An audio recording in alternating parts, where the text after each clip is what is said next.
Bonjour, je suis venue vous parler de protéines et de parures. Quand on y pense, les protéines sont comme les humains. Elles peuvent se balader nues ou porter des vêtements et des accessoires.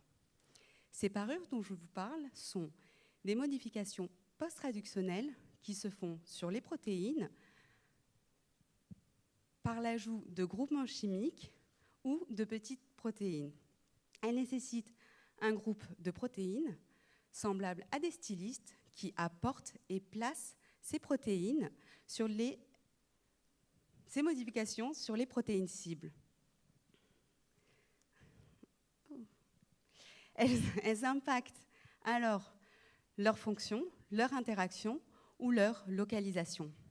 Comme nos garde-robes, à la maison, on peut se balader nu, mais si on sort faire quelque chose, à moins d'être dans un village naturiste, on s'habille.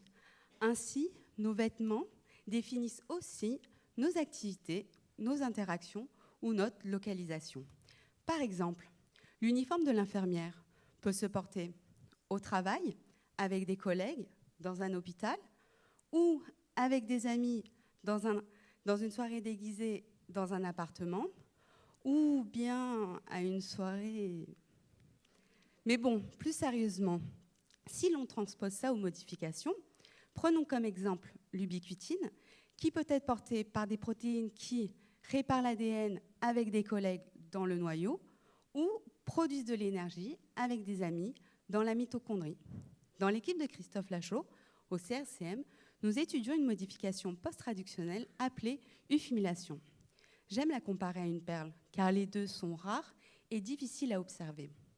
Au laboratoire, nous remarquons que perdre ces perles peut être problématique.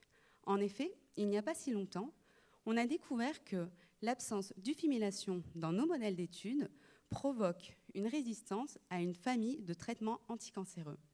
Ces médicaments sont utilisés en thérapie ciblée contre certains cancers et ont pour effet d'inhiber les protéines de la famille PARP. Il s'avère que ces protéines PARP sont des stylistes capables d'habiller des protéines. Et savez-vous que séquestrer ces stylistes peut même mettre certains cancers à poil ? Ainsi, nous recherchons une corrélation entre l'ufimylation et les protéines PARP. Récemment, il a été découvert qu'une de ces protéines stylistes pouvait porter des perles. Maintenant, à nous de comprendre l'intérêt de cet habillage. À terme, l'objectif sera de personnaliser les traitements anticancéreux afin d'éviter les rechutes et les échecs thérapeutiques. Au début de ma carrière, j'étudiais un accessoire. Maintenant, on dirait que toute une garde-robe s'ouvre à moi. Merci.